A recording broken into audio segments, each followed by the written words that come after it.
طبعا هنا عندكم أضفنا أول شيء المواد الجافة، ربع كاس حليب بودرة وربع كاس نشا وملعقتين سكر وملعقة خميرة.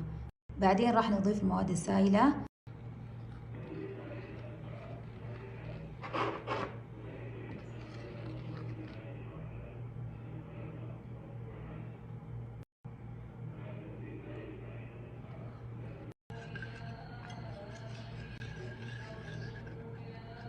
طبعا مقدار الدقيق كاس ونص، عاد تشوفين القوام إذا مناسب أو زيدي شوية.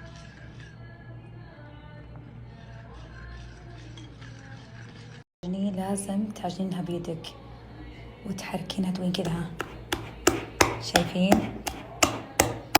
لازم تعجنينها بيدك وتحركينها توين كذا، شايفين؟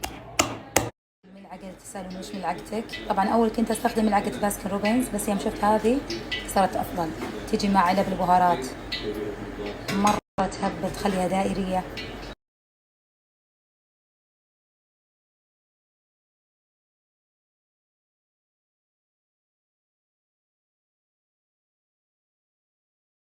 العجينة خلصت، بس الحين لا ما تسوينها كذا وهي منتفخة، لا تحركينها باليد بعدين تبدين. انتبهي تصلحينها كذا وهي فيها فقاعات، لازم تتخلصين من الفقاعات نهائيا. جدا في كثير من المواضيع،